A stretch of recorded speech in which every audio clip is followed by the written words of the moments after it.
8ই March শুক্রবার। এখন বাজে 8:40।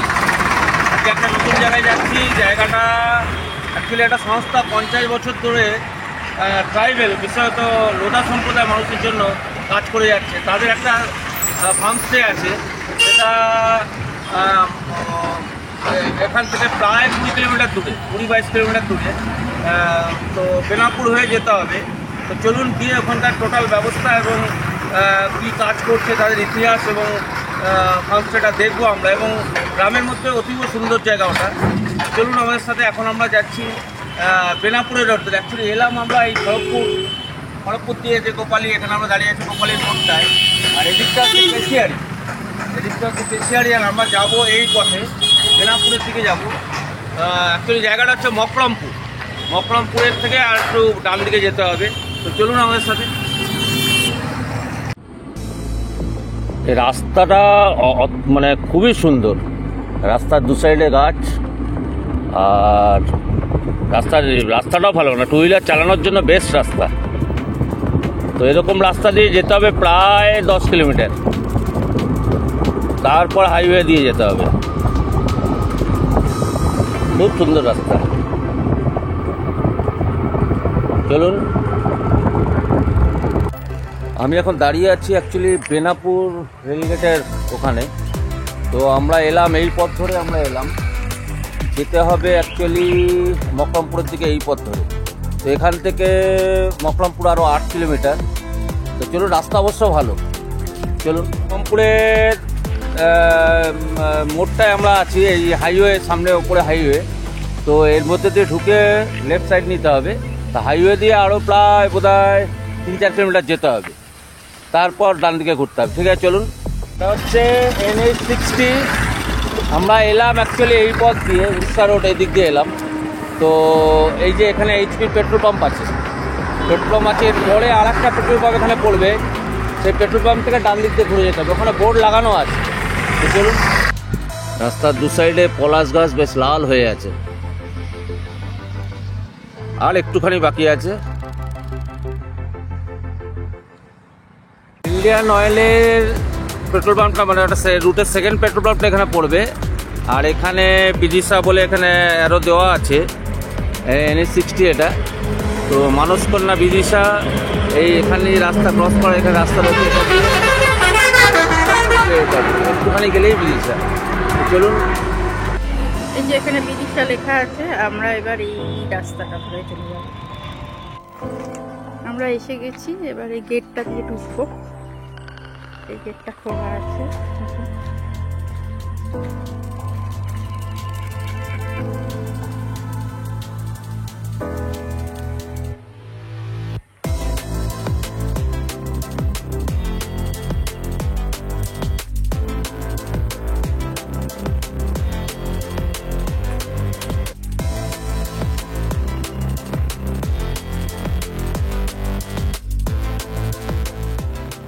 চলুন যাই। এটা পঞ্চবটি মুক্ত মঞ্চ।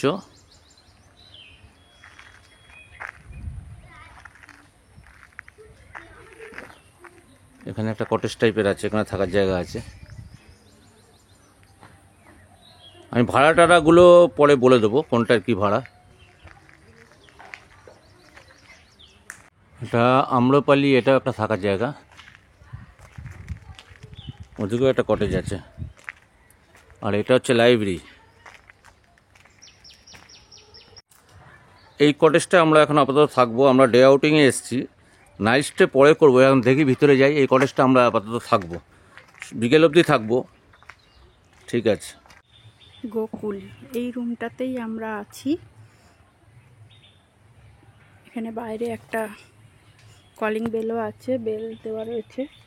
আর চলুন দেখি, রুমটা দেখাই আপনাদের। পুরো গোল রুমটা, সুন্দর। বেড রয়েছে একটা, এখানে 3 জন ভালো করে আরামসে থাকতে পারবে। আর এই পাশেও একটা বেড রয়েছে।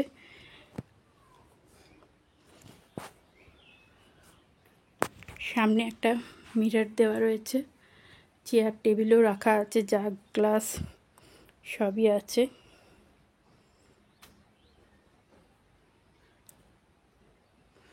পাশে বাথরুম।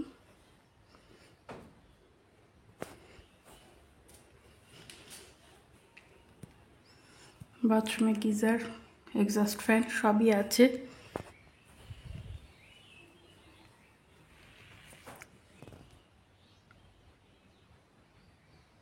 রুমটা পুরো গোল। একটা ফ্যান আছে। এখানকার কোনো রুমেই এসি নেই, কিন্তু ঘর ভীষণ ঠান্ডা।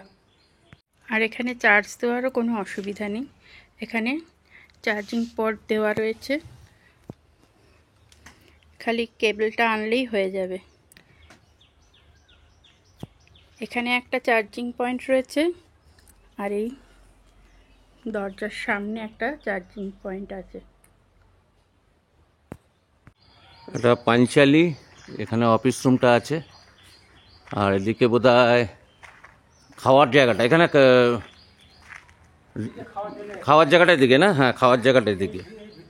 আর এটা হচ্ছে সরিতা মঞ্চ। এখানে বিভিন্ন রকম অনুষ্ঠানগুলো হয় বা ক্লাসও হয়।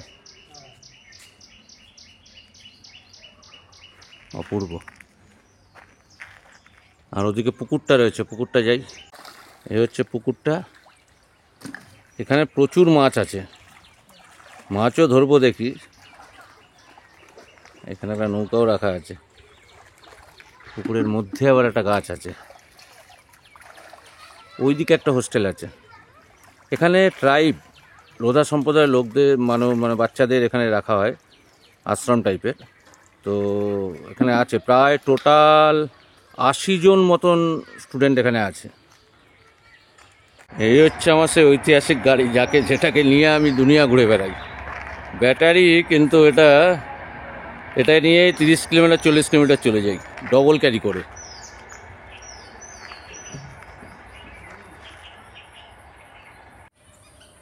এখানে হরিণও আছে।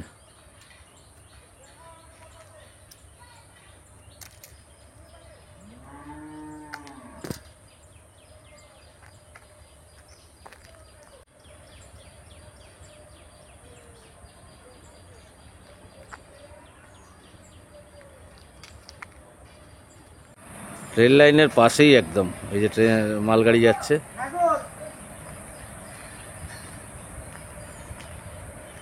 রূপমতি।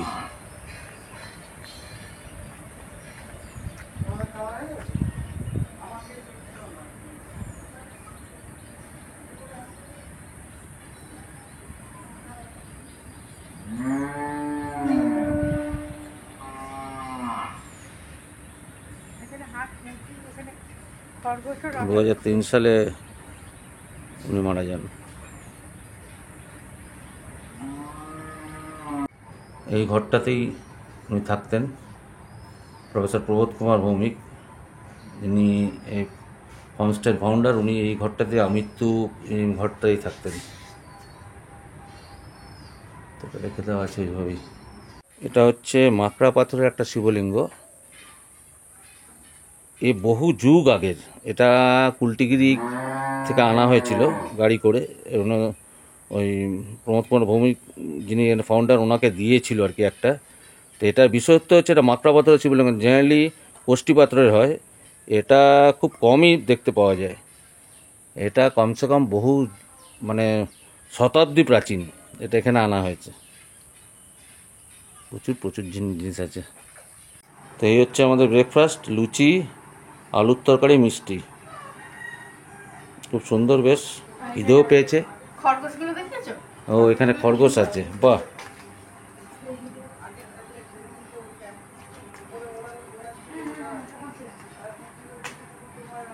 এখানে একটা বোর্ড দেওয়া আছে, স্থান পরিচিতি, যেখানে যা যা আছে: পঞ্চবটি, মুক্তমঞ্চ, মুক্তধারা, মুক্তাঙ্গন, কৃত্রিম গুহা এবং সরিতা স্মৃতিসৌধ, জাদুঘর, এখানে মিউজিয়ামও আছে, যাবো একটু পরে, গ্রন্থাগার, প্রবোধ স্মৃতি মন্দির, অতিথি নিবাস সমূহ, সভাকক্ষ, সরিতা মঞ্চ, ইসরা অফিস ও হাই স্কুল, তসর ও তুঁত চাষ প্রকল্প, 2 নং আশ্রম ছাত্রাবাস, 2 নম্বর ছাত্রাবাস প্রবোধ কক্ষ, রূপমতি, 1 নম্বর আশ্রম ছাত্রাবাস বালিকা নিবাস, মেয়েদের ছেলেদের আলাদা হোস্টেল আছে, কেঁচো সার প্রকল্প, বর্ণালী দ্বীপ, সবগুলোই এখানে আছে। গরু, হাঁস, মুরগি সবই আছে। এটা একটা ছাত্রানিবাস, এটা আমাদের মেয়েদের হোস্টেল। এটা ওই যে হাঁস, সমাজসেবক সংঘ।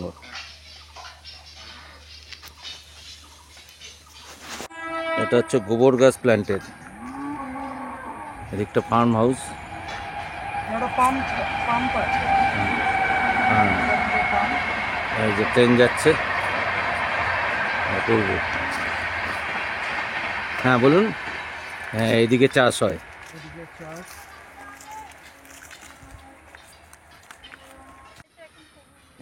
এখানে টমেটো।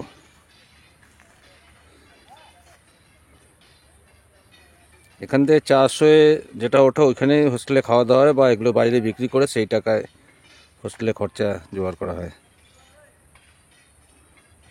কলকাতা থেকে যারা আসতে চান তারা ট্রেনে আসতে পারেন। একটা ট্রেনে এলে নারায়ণগড়ে আসতে হবে। নারায়ণগড় এখান থেকে 15-20 মিনিট রাস্তা। তো সেক্ষেত্রে কয়েকটা ট্রেনে, বিশেষ করে বাঘাযতীনটা নারায়ণগড়ের স্টপেজ দেয়, ওখানে নেমে এখানে আসতে পারেন। আদারওয়াইজ বাই রোডে এলে, বাই কারে এলে আপনারা উড়িষ্যা হাইওয়েতে, বোম্বে রোডে এসে উড়িষ্যা হাইওয়ে যেটা NH-60, এটা করে এসে ডিটেলস আমার তো আসার পথে দেওয়া আছে, এবং এখানে মেন রোডে বিদিশা বোর্ডও দেওয়া আছে।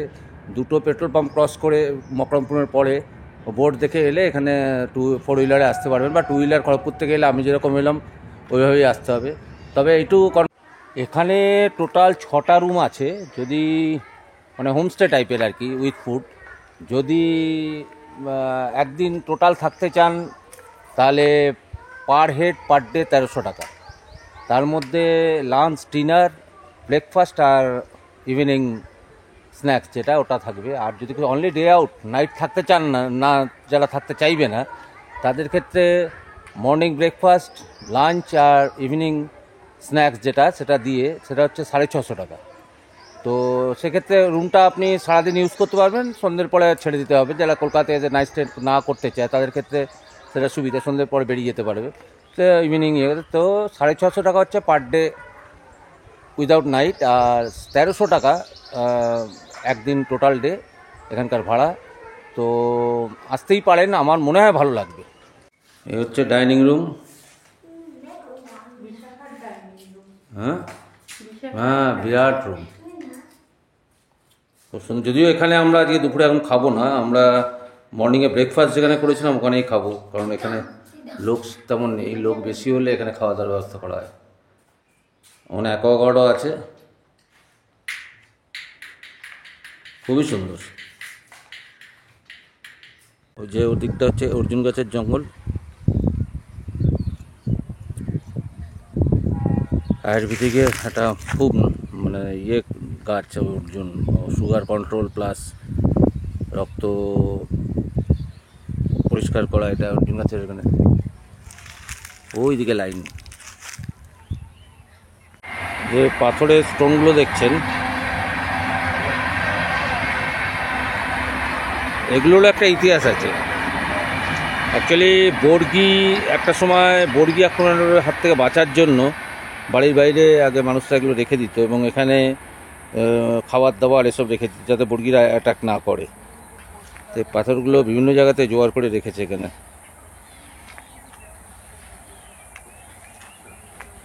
তো লাঞ্চ চলে এসছে, এবার লাঞ্চ খেয়ে আমরা রুমে যাব।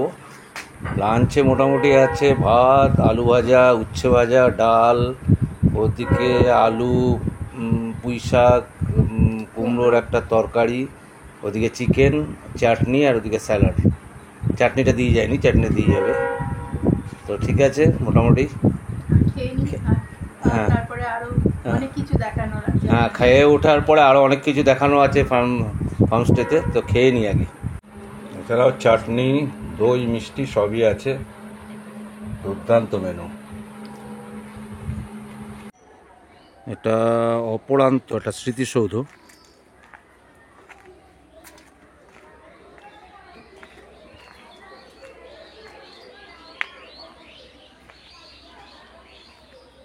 আর কি লেখা আছে? লেখা যাচ্ছে 24/9/1956 থেকে 12/6/82। এটা ছোটো পিসির। হ্যাঁ, 82 সালে মারা গেছিলেন ওনার, তারপরে সৌধটা হয়েছিল। হ্যাঁ, বাহ, অপূর্ব।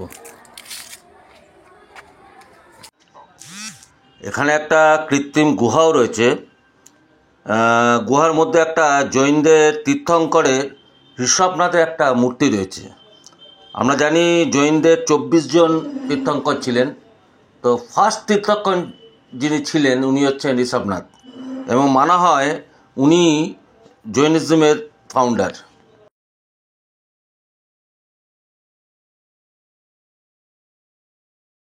ওদিকে অর্জুন গাছের জঙ্গলটা,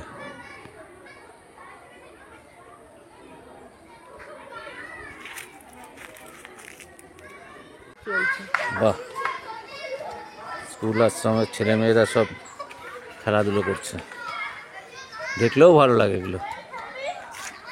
এদিকে একটা আশ্রম আছে।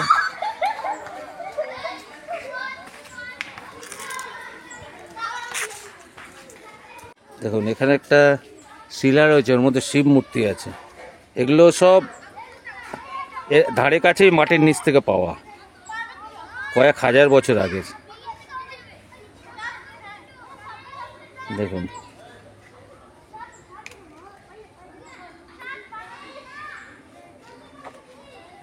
টোটাল ফার্মটা জুড়েই এরকম চারিদিকে সিসিটিভি লাগানো আছে, সুতরাং বাইরের লোক এখানে চট করে প্রবেশ করতে পারবে না, তো সেদিক দিয়ে নিশ্চিন্ত।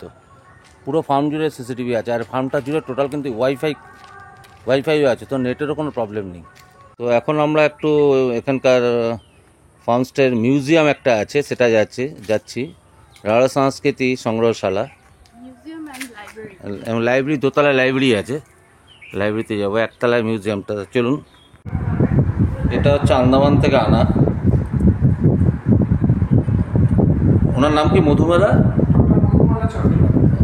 ডক্টর মধুবালা চট্টোপাধ্যায়। উনি ওনার ছাত্রী ছিলেন, তিনি ফাউন্ডার, তো ওনার কাছ থেকে এটা সংগ্রহ করেছিলেন। আর এইটা আচ্ছা, এগুলো সব ওনারই।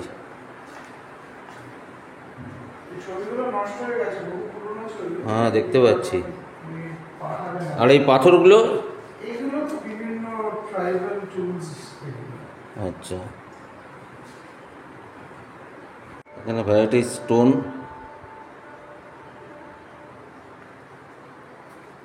এইটা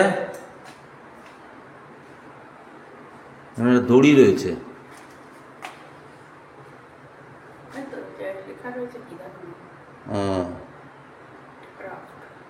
গ্রামীণ craft and extract of the cotton খাই।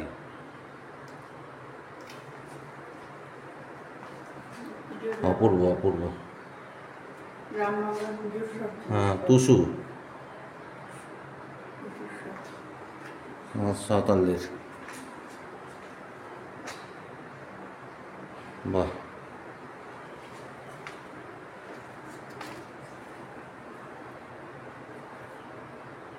Tools and agriculture.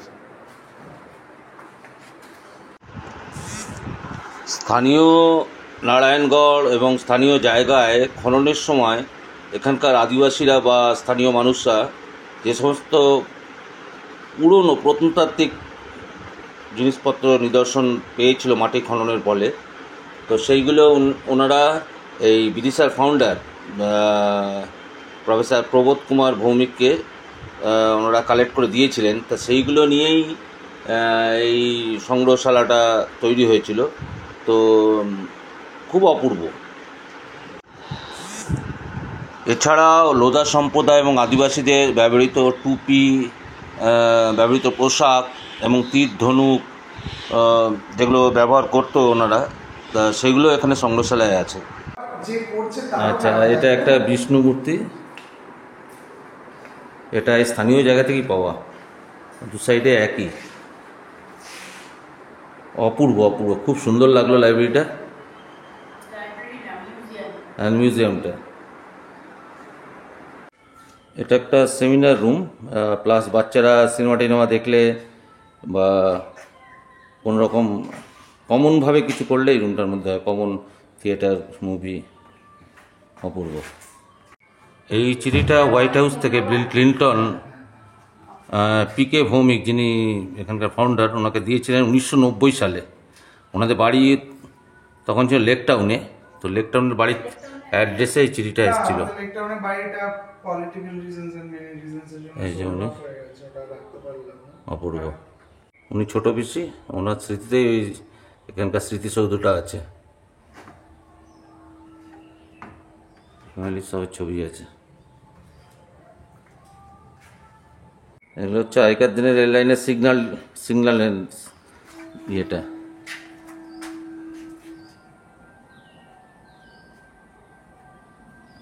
এটা হচ্ছে লাইব্রেরি, হ্যাঁ লাইব্রেরিও আছে, প্রচুর পুরোনো দিনের বই এখানে আছে। ক্লাস স্টাডি রুম, পড়ার এখানেই পড়া যাবে বসে।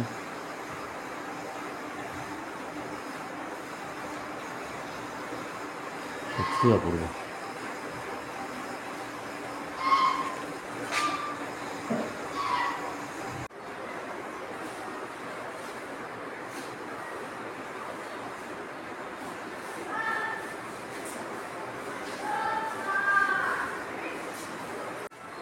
এখানে হিউম্যান রেভলিউশনের স্টেজগুলো দেওয়া আছে, প্রত্যেকটা স্টেজ।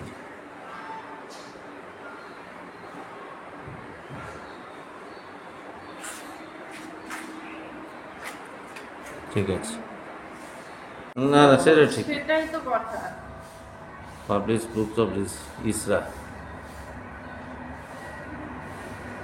দেখবো আমি, ওটা তখন দেখে নেবো।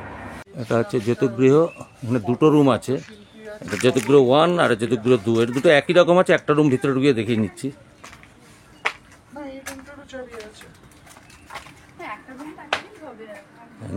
বেডটা কভারটা দেওয়া নেই, প্রায় একই রকম।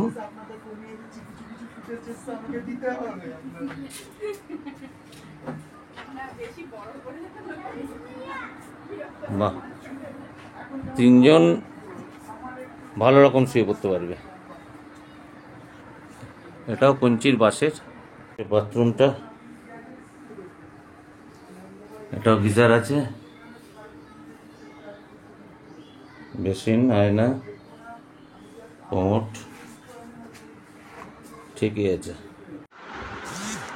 আপনারা যারা 4 হুইলারে আসতে চান আর 2 একদিন স্টে করতে চান এখানে, তাদের জন্য কাছাকাছির মধ্যে সাইট সিন অনেকগুলো দ্রষ্টব্য স্থান রয়েছে, সেগুলো আপনারা গাড়ি নিয়ে যেতেই পারেন। যেমন কাছাকাছি 5 কিলোমিটার মধ্যে নারায়ণগড়ের রাজবাড়ি আছে, ব্রহ্মাণী মন্দির আছে যেটা খুব জাগ্রত, আর আরেকটু দূরে গেলে কেশিয়াড়িতে কুরুম্বেরা ফোর্ট, একটা ঐতিহাসিক জায়গা আছে খুব সুন্দর। তাছাড়া সর্বমঙ্গলা মন্দির, এটাও কেশিয়াড়িতে, এটা খুব সুন্দর। আরেকটু দূরে গেলে আপনারা যেতে পারেন মোগলবাড়ি বৌদ্ধবিহার, যেটা দাঁতনের কাছে। আর তাছাড়া 20-22 কিলোমিটারের মধ্যে খড়গপুর আছে, খড়গপুরে অনেক কিছু দেখার জিনিস আছে।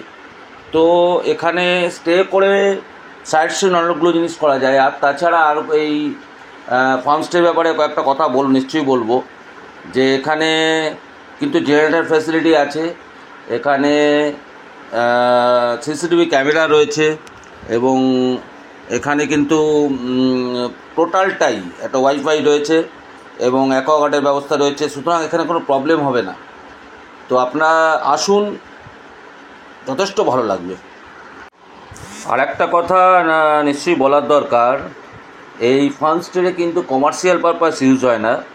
এখানে যদি আমরা বা আপনারা আসি, তাতে যদি কিছু লভ্যাংশ, কিছু লাভ হয়, সেই টাকাটা কিন্তু এনজিওর মাধ্যমেও ট্রাইবেল বা আদিবাসীদের মধ্যেই বিভিন্ন রকমভাবে খরচা করা হয়। তো সুতরাং এটা কিন্তু ওনাদের সেই ফান্ডে জমা হয়, তো সেই হিসাবেও আপনারা আসতে পারেন। সত্যি কথা বলতে কি, আমরা মানে হাজার হাজার লাখ টাকা খরচা করে পাহাড় সমুদ্র অনেক দূর দূর যাই, কিন্তু এই জায়গাটায় কয়েক ঘন্টা, মানে একটা বেলা থাকার পরে মানে এত সুন্দর লাগছে, মানে মনে হচ্ছে থেকে যায়, আরও মানে বাড়ি যেতে ইচ্ছা করছে না, কিন্তু যেতে হবে। তবে খুব ভালো লাগলো জায়গাটা, আপনারা এলে বুঝতে পারবেন। আমি একদম হাইলি রেকমেন্ডেড, এই জায়গায় আসুন, ভালো লাগবে। এই পরিবেশ, এই টোটাল ব্যাপারটা এটা ভালো লাগবে। তো ব্লগটা আর বাড়াচ্ছি না, ভালো লাগলে লাইক কমেন্ট সাবস্ক্রাইব করবেন এবং পরবর্তী ব্লগে আবার দেখা হবে। আসুন এখানে, এটা আমিও চাইবো।